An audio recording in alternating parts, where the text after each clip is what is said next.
Hey, welcome to the Upland Nation podcast. I'm Scott Linden, host of the show, and hopefully your guide toward outdoor adventure, camaraderie with a good friend or two, incredible dog work from loyal, trusting hunting partners, and exploring the beautiful places that we go. In fact, that's going to be the topic this week.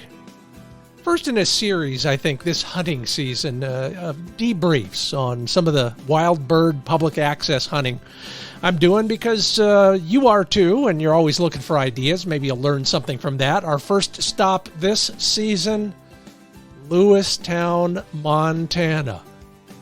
More on that as we get rolling here, but a couple other new features that you'll be hearing in the podcast, plus pheasant forecasts for 2 states you might be visiting, a job opportunity in our world if you're shopping for work, and the chance to win a prize. So all of it made possible by my friends at RuffLand Performance Kennels, Happy Jack Dog Care Products, here on South Dakota's Ringneck Nation, Sage and Breaker Gun Care Products, and Dr. Tim's Natural Performance Dog Food. Yeah, we're all looking for ways to grow and support the things we enjoy. And if you are one of those who enjoys this podcast, I sure appreciate it. And I'm glad you're telling a friend or two. Growing at about 11% per month in terms of number of downloads. And that is probably faster than anybody else I know of in our world. Would appreciate the chance to keep doing that. One way to do it is for you to support the Upland Nation podcast. Yep. We could use your help, and if you want to do that, I'll spare you the boring details, but you'll get something for it, and you can do it for as little as $3 a month at patreon.com. That's patreon.com/Upland Nation. Get all the details there. As I said, we are brought to you in part by Sage and Breaker Gun Care Products. Get on their mailing list, and you won't miss out when it comes to all the good stuff that they are creating and making available to you, from the new shotgun case to CLP. That's the spray that I use after every hunt. Clean, lube, and protect in one spritz. It's all at sageandbreaker.com. And my next big road trip to Huron, South Dakota, 142,000 acres of public access just outside of town in Beetle County. They're one of my favorite places to go. Sign up for a hunting packet of information, from maps to discount coupons to all sorts of other great information at hunthuronsd.com, and you will be entered to win one of the 3 lodging restaurant prize packages, a couple nights at one of the local hotels, some restaurant food, and a gift certificate, all sorts of good stuff. Learn all about it at hunthuronsd.com.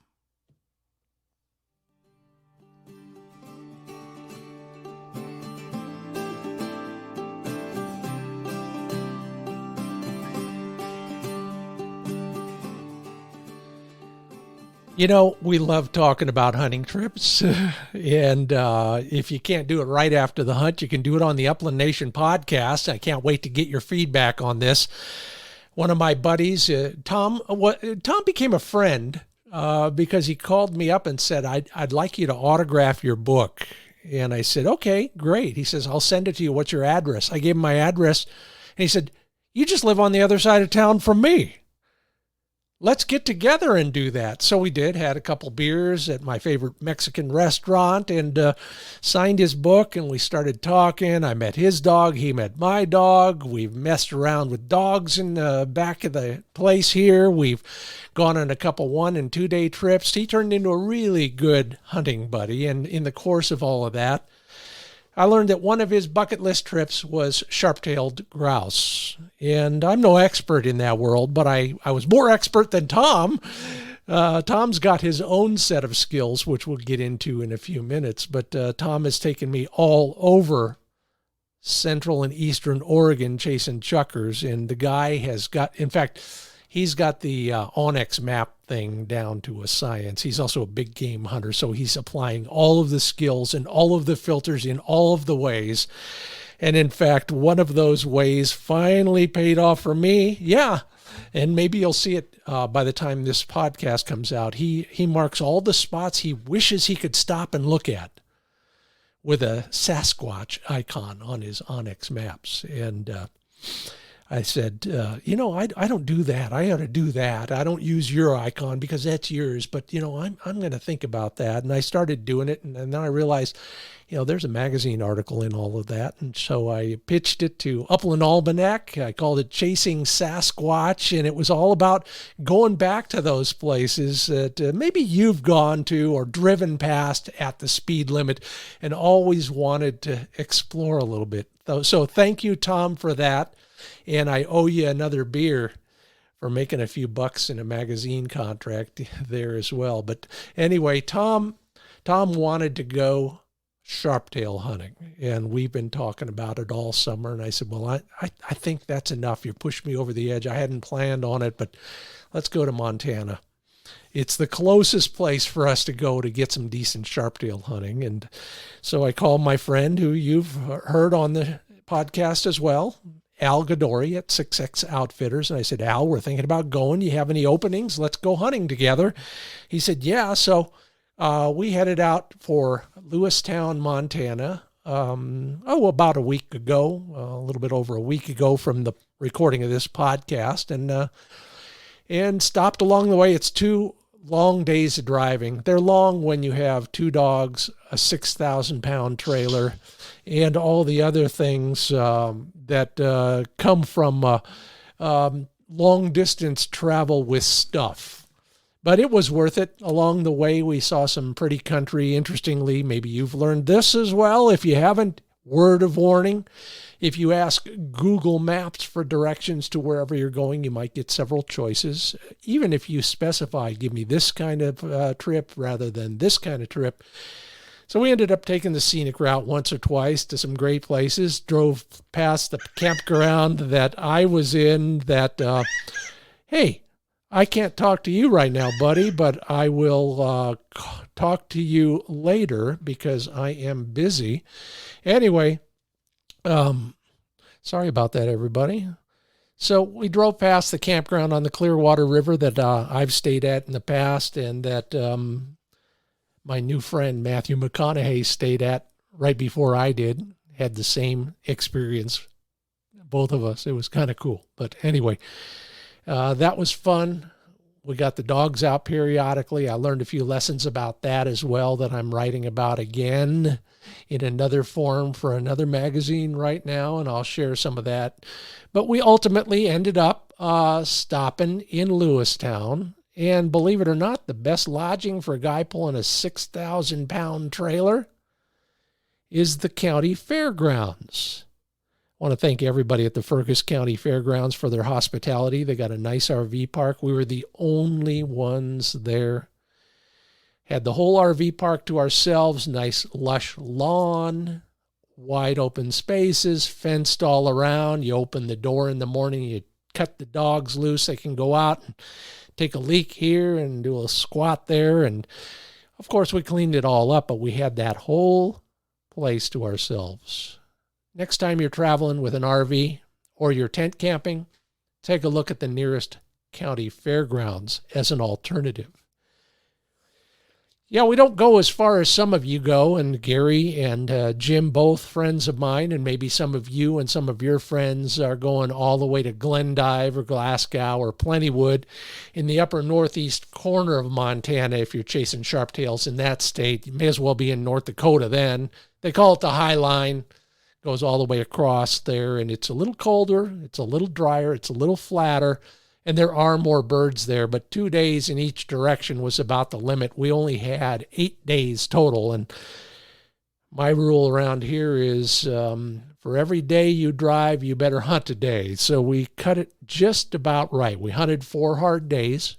We drove 4 harder days. And that was about right for everybody, including the dogs. It was a great tune-up, a shakedown cruise for our dogs. That's one of the joys of sharptail hunting. You can do it earlier in the season.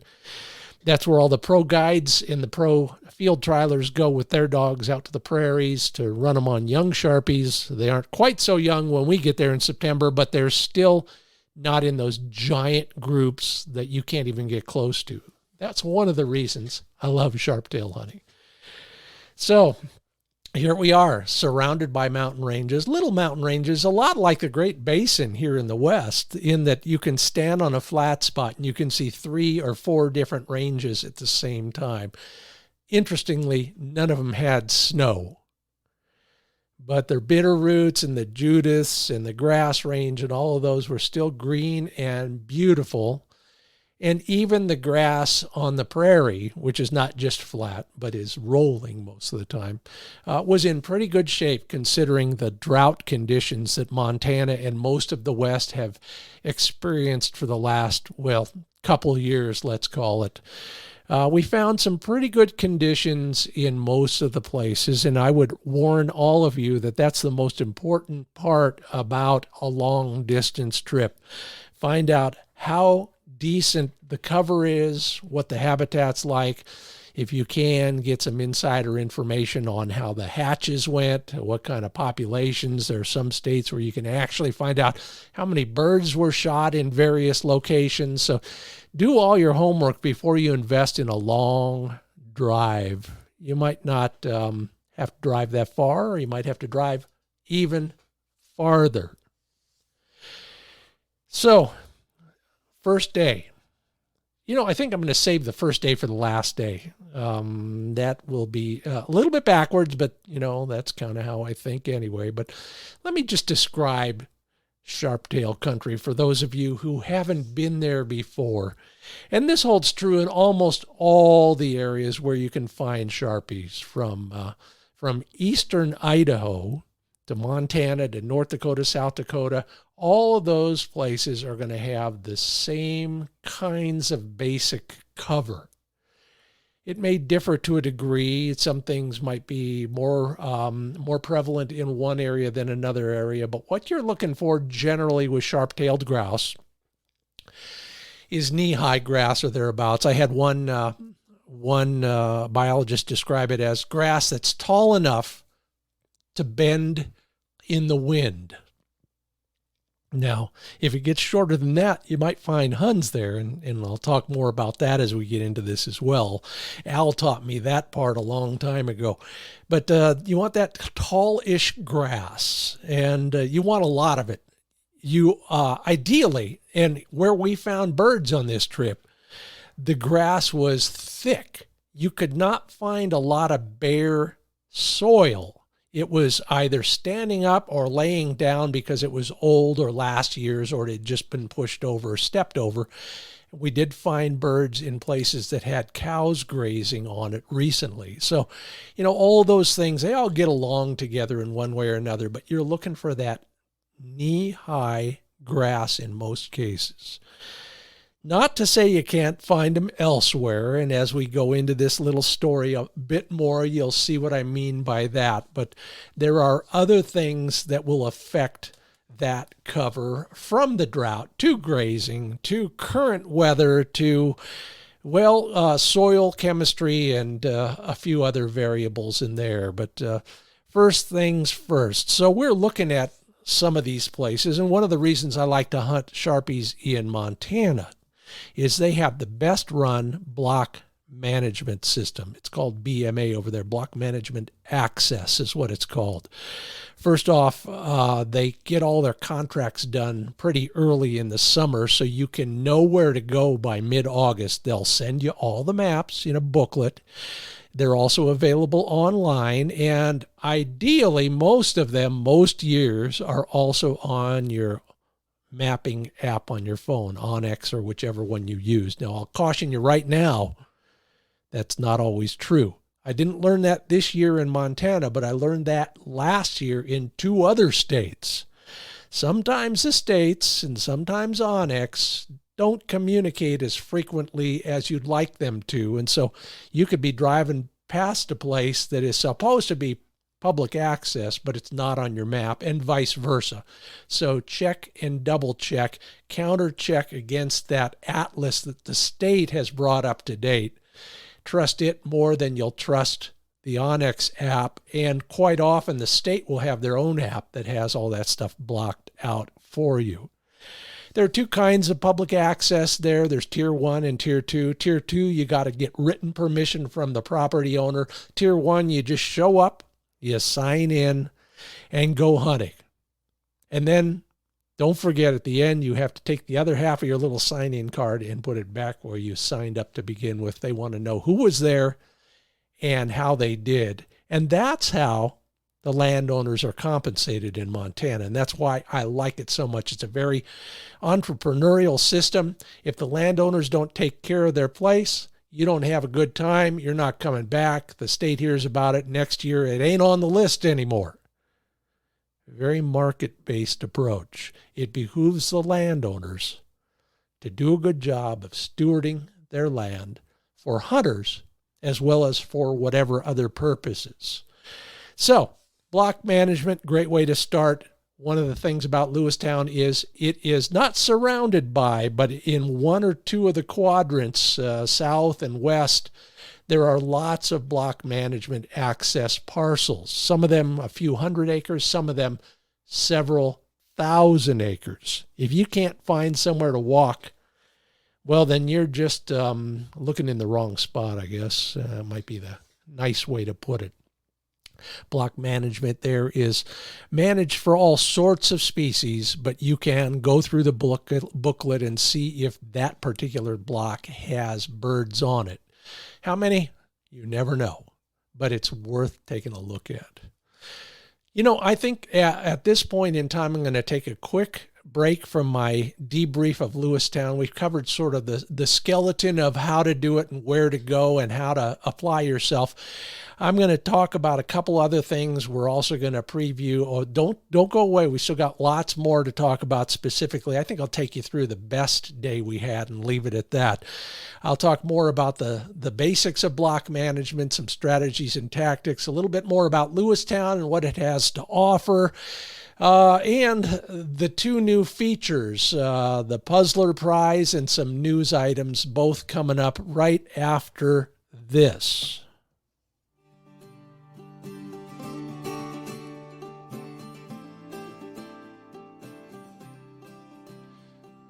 You know, every week in the Upland Nation Insights newsletter, I ask you a question. It's a poll most of the time, and just curious, you know, with grouse seasons and some other things going on, whether you hunted opening day on September 1st, if you had such a thing, and whether or not you didn't.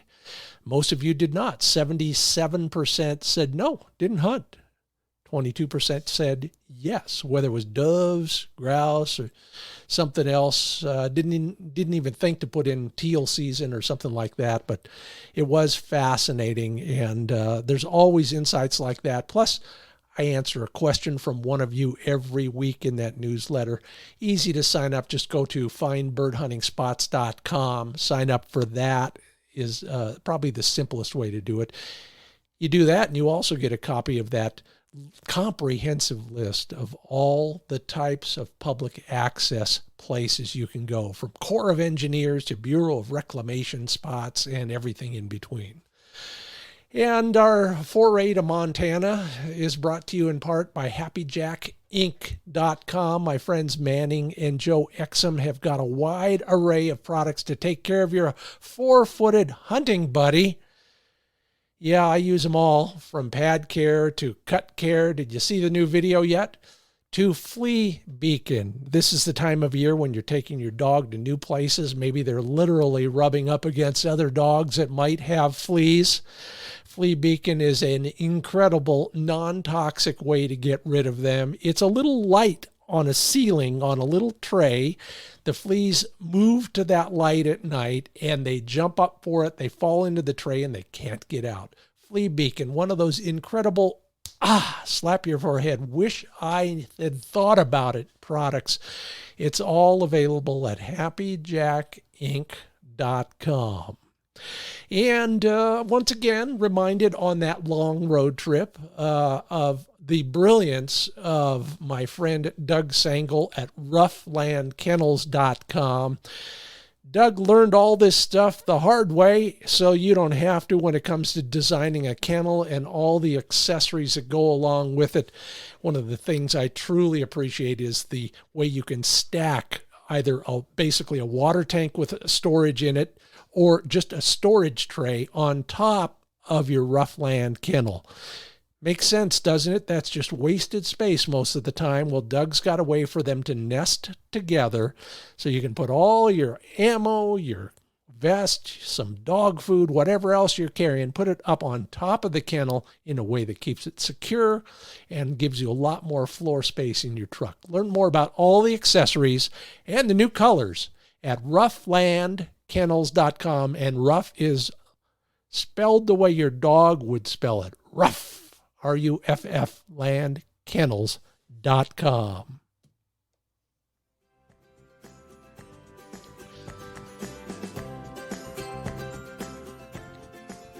Yeah, welcome back. I'm Scott Linden, your host at the Upland Nation podcast, with a debrief on our recent Sharptail trip to Lewistown, Montana, and parts northeast, south, and west of there. We spent a lot of time in town as well, just socializing, hanging out, getting the gear we forgot to get. That'll be a list on the Patreon page at some point in the near future. Including visiting the new brewery that I've written about in yet another magazine. Pretty good beer. Food, meh. Service, meh. But go for the beer and support the local economy. That's one of the things I advocate for no matter where you are. You know, in many communities, hunting is economic development. So we spent a lot of lunch money at the Roy, Montana Legion Bar. That was always fun. It's a classic. A classic. Just think about all the things that come with an American Legion bar in a place like Roy, Montana. Plus great food, great service, wonderful people. Salt of the earth comes to mind. Roy, Montana. And the luxury resort/restaurant in Lewistown is also reopened, the Mint Bar. Not just a bar, which is a pretty good bar. Didn't have the selection of single malt that I wanted, but they had some other interesting stuff, including Redbreast, one of my favorite Irish whiskeys, and pretty good food too. And everybody stops there. The other joy of Lewistown is when you're tired of fishing, now that's a Freudian slip. When you're tired of hunting, Spring Creek runs right through town. In fact, literally through town, I'll tell you. There is a bar, the Montana Tavern, in downtown, where if you sit at the right table, you can look through the glass top to the stream that's running below. Yeah, but in other places, you can actually wade out into it, make a cast, catch some fish inside of downtown Lewistown on Spring Creek. I love the place. Thank you all. Thank you, everybody, for your hospitality out there. But let's go hunting. We got up the first day and met Al Godory of 6X Outfitters. Now, this turned out it was not a guide trip. This was just for fun. Now, we've worked with Al on the Wing Shooting USA TV show, probably 4 or 5 times. Al had the week off and decided we were good enough guests to spend it with us. And boy, am I appreciative of that, because he shared a lot of his great public ground with us. The stuff he doesn't take the paying clients to, stuff he goes to when he's just freelancing for himself. We started out at a block management parcel somewhere around Lewistown, and that's as specific as I'm going to get with all of this stuff. And it had everything going for it. Everything going for it. Nobody else was there. Nobody had signed in for the day. It's a little hard to figure that out, but we were there first thing in the morning, and the weather was cool. The grass looked good from a distance. Like I said, no tire tracks, no other folks parked there. Signed in, got all that done. We put down one of his English setters. I think it was Panda, white, long legs, beautiful coat, for a field bred setter, beautiful black and white coat with, he calls him Panda, with a bandit mask like a raccoon or a panda across his face. And it was, she did a great job for us, but she's such a beautiful little power pack pocket rocket kind of a setter. And one of his Labradors, Bigfoot, who you've seen on the TV show a few times, is still with him. Great dog, getting a little bit long in the tooth, but still healthy, active, and very eager to go hunting. Bigfoot's claim to fame is she walks at heel until another dog goes on point. Then she is hupped or sat while Al moves up on the bird, and we do too. But she just can't resist hopping up onto her back legs to make sure she doesn't miss any of the action out there. And you've seen that on the show, and she did it every time we had a dog on point. We're heading up this kind of swale draw, if you will, all good grass. At the top of this, there's something else, but through this good grass, we're thinking, okay, man, we hit this just about right, didn't we? Some of it green, some of it dead and brown, but a lot of it tall and a lot of it covering the ground. So, a textbook habitat. And sure enough, in the distance on the left, Tom hears it first, and then we do too. There goes the first Sharpie off. Gone. Didn't even see it. Heard it, though. And when something like that happens early in the walk, you can't help but get a little bit more excited. There's a dose of adrenaline that goes from your adrenal gland into your bloodstream, and your senses are sharpened, your hearing gets better. Even the dogs know it. They stretch out a little bit more, and everything's working for us. And yes, indeed, right before we summited that first ridge, Panda hits a point.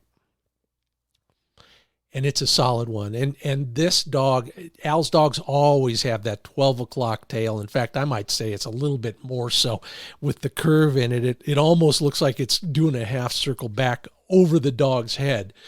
And thank goodness they're always white. Al has got that figured out as well. So we're moving up on this. Tom is way off in the distance, working a fence line, and I'll tell you why in a minute. But Al and I get up on this bird, and sure enough, it's not a bird. It's 4 birds. One goes right, one goes left. Boom, boom. Hey, yeah, I hit one. So did Al, though. Al never misses. He shoots a 100-year-old.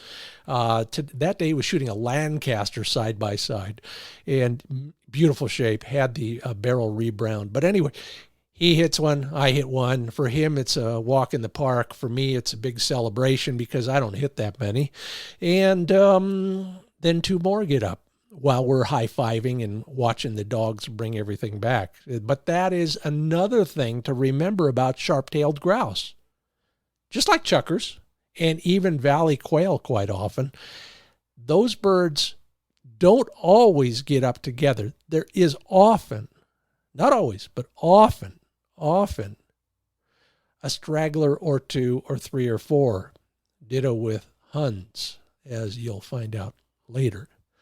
So that was a great celebration. We get to the top, and at the top, the grass goes away. But again, with Al's assurance, we're feeling good because instead of knee-high grass, there's knee-high sagebrush.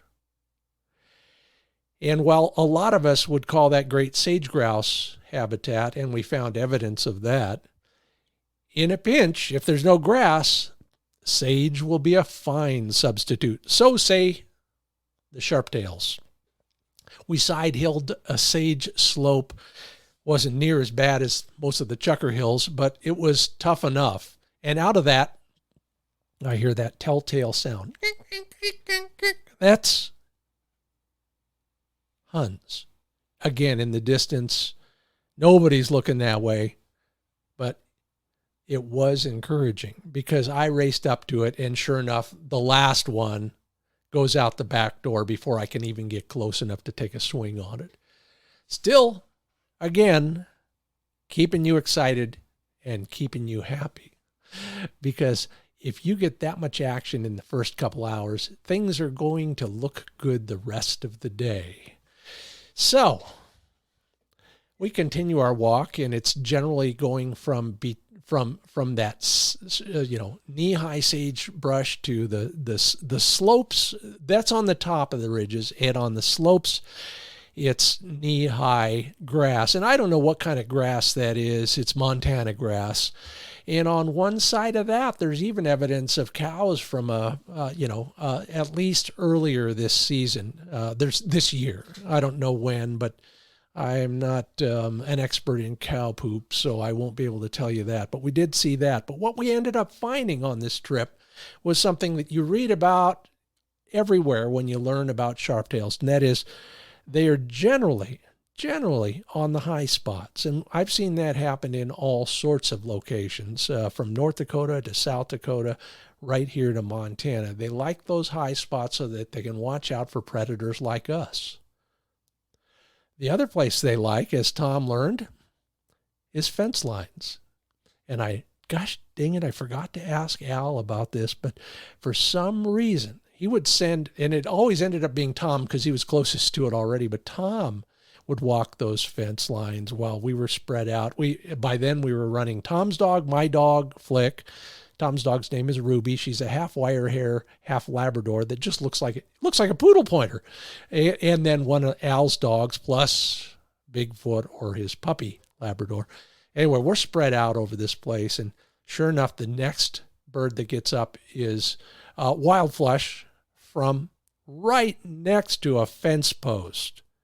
Tom is as good a shot as Al, so that bird goes down. And here was the fun part.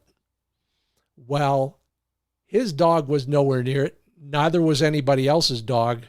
Flick, my dog, hears that shot, sees that bird from 250 yards away, races over there, beats everybody else to the punch, picks up that bird, and who does he bring it to? Well, the guy who taught him how to retrieve. Woohoo! Good boy, Flicky.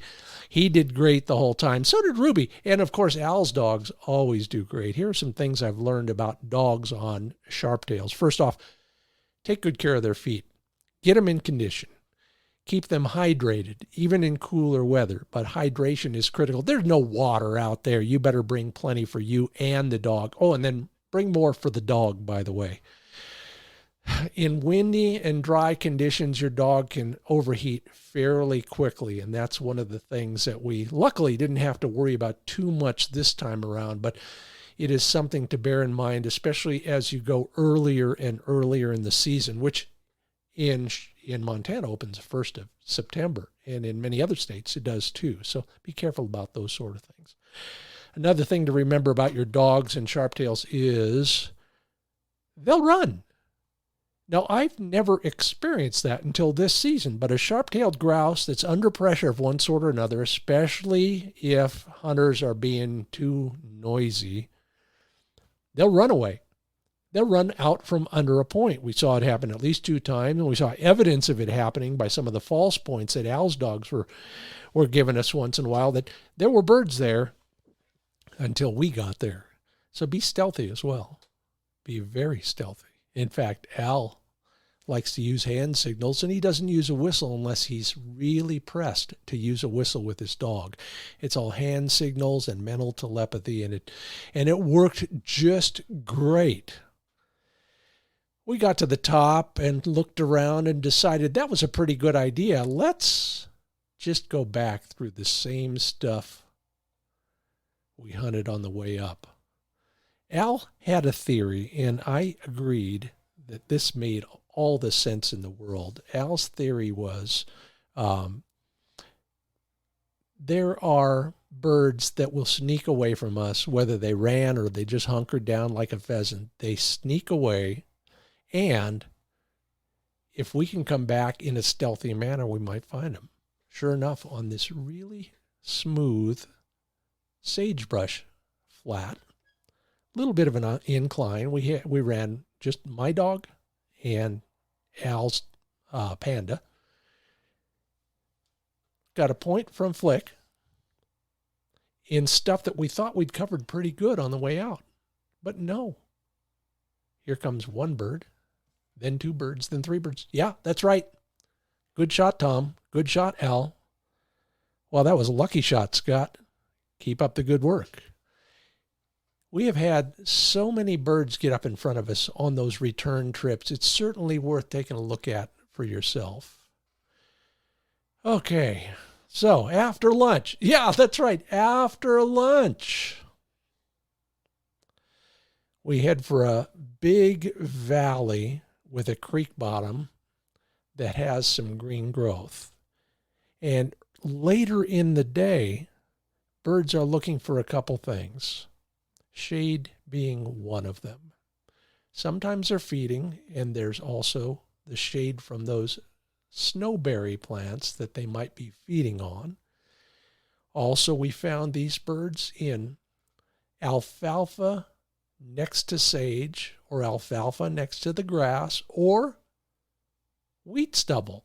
You ever looked closely at a wheat stubble field? There's a lot of waste wheat on the ground, and we found it in a lot of these birds. The other thing we found, and believe it or not, I had never noticed it until the first day we were cleaning crops, dandelions, or something that looks exactly like the dandelions I have in my lawn.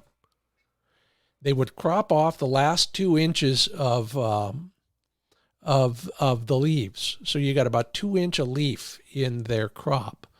As soon as we figured that out, we started walking around looking at the ground the whole time, and it's everywhere in those sagebrush portions of the habitat. Obviously crowded out by the grass, but in the sagebrush portions, dandelions everywhere.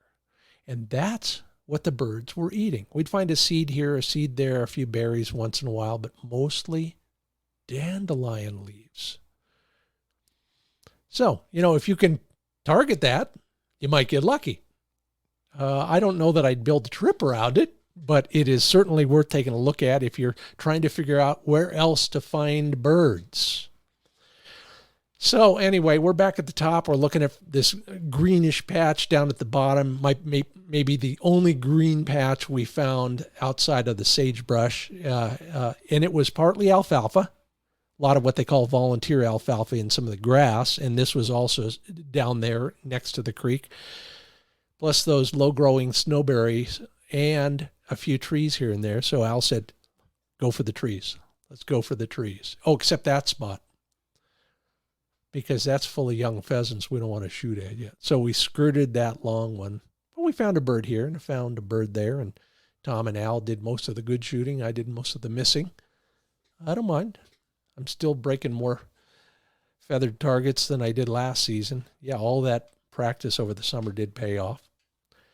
And we get to the last walk of the last day. Go around the biggest thicket of some sort of, I'll call it a creekside tree that looks like it belongs in the plains of Africa. It looks like the Mopani tree, that's what.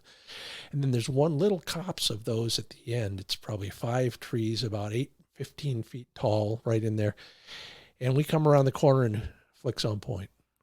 I mean, one of those classic. He's never going to have a 12 o'clock tail. He's got that continental tail set. It goes straight out, just like the Volvo commercial from a few years ago. Anyway, he is looking good, and he is solid, because if we didn't do anything else last summer, it was get him solid on birds.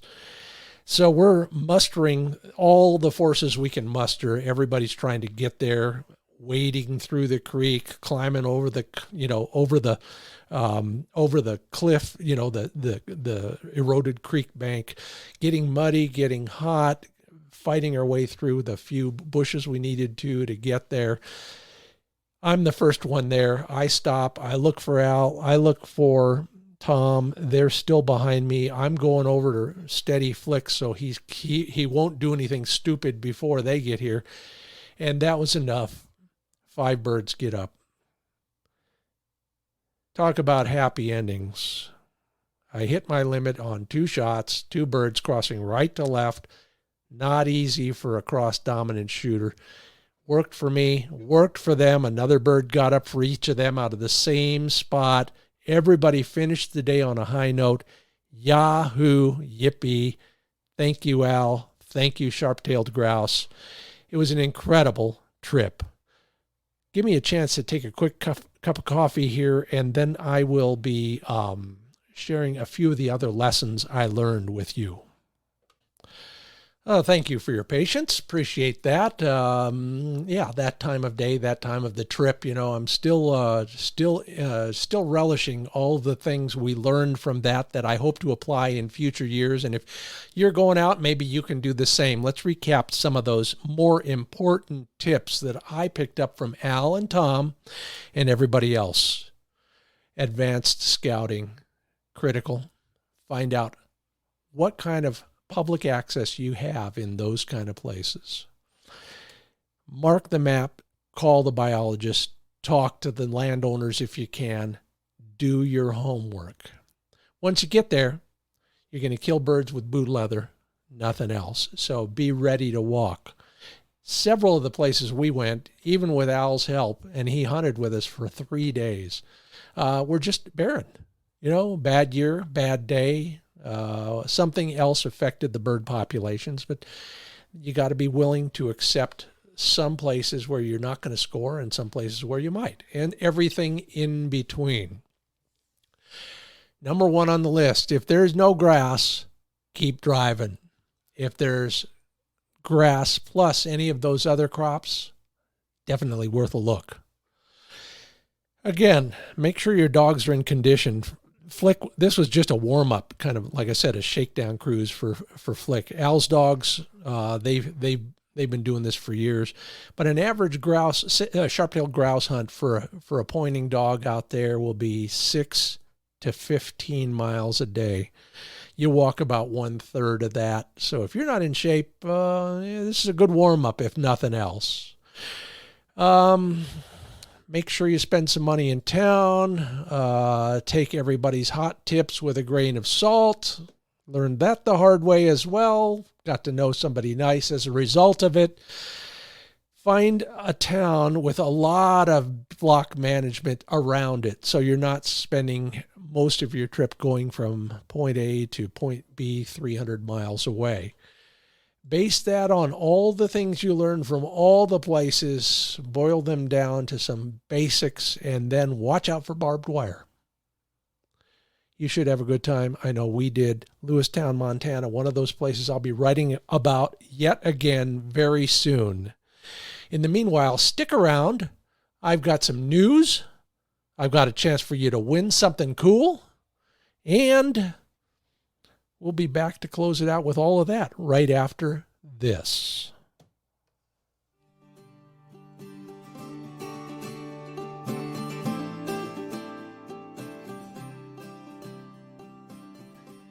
Looking for work? Bass Pro Shops in Cabela's is looking to hire thousands of full-time and part-time employees. They're having a national hiring event on Wednesday, September 22nd and Thursday, September 23rd. Just go to any store. They'll interview you right on the spot from 10 a.m. to 7 p.m. Cabela's, Bass Pro Shops, September 22nd and 23rd. How are things doing for our pheasant hunting season? Well, in the Kansas region, the whole state of Kansas is doing pretty good. They had a bad roadside survey year. Some things worked against them, but overall production was up. So says Jeff Prendergast, one of my contacts over there at the Kansas Department of Wildlife and Parks. If you're looking for the best odds, go to Northwest Kansas. Good rain there. Good growth in the CRP grasslands and even in the pivot corners. Banner wheat crop, lots of waste on the ground. Northwest Kansas. Going a little further afield to North Dakota, the number of pheasants observed during their upland game brood survey was down 23%, but that's probably because of the drought. Now, hunters should expect to find similar bird numbers as last year, but the real problem there is fewer acres of grassland cover to walk thanks to the drought. The other problem in North Dakota is a lot of the public land open to sportsmen, that's what they call it there, plots, has been hayed and grazed due to the drought. So look carefully at that stuff if you are heading for North Dakota. Hey, here we go. Going to have some fun with this one every week on the Upland Nation podcast. I call it the Upland Nation Puzzler.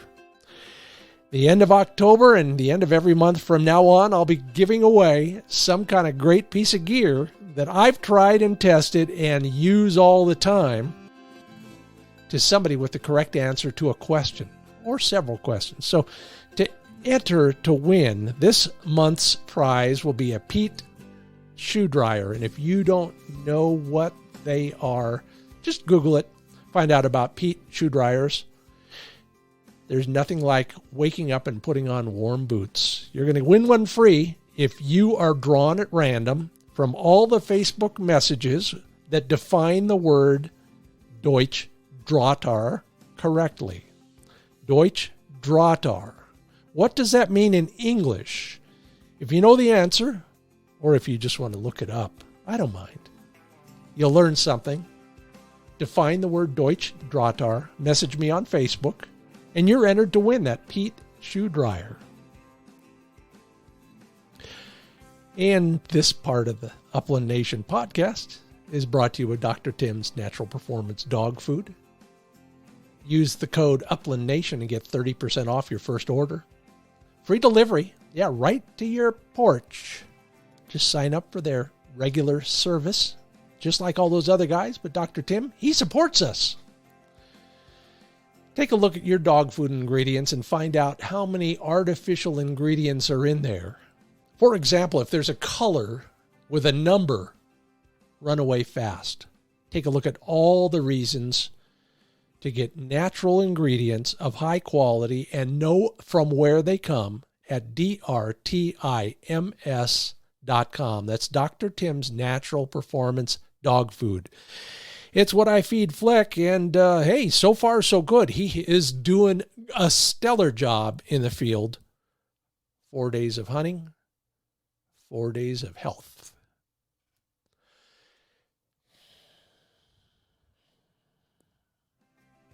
And that ought to do it this week on the Upland Nation podcast. I hope you enjoyed that debrief and learned something about Lewistown, Montana, one of my favorite places to visit for sharp-tailed grouse. If you have questions about that trip or any other trip, you know how to find me on Facebook.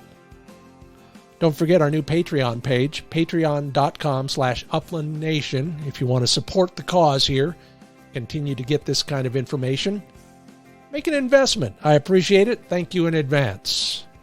Also appreciate your telling a friend or two and leaving a review wherever you get your podcast. Leave you with this quote. It's anonymous, and it probably showed up on a t-shirt, among other places. I don't care who dies in the movie, as long as the dog lives. Amen to that. I'm Scott Linden, your host. Thanks for listening to the Upland Nation podcast. I'll see you in the field.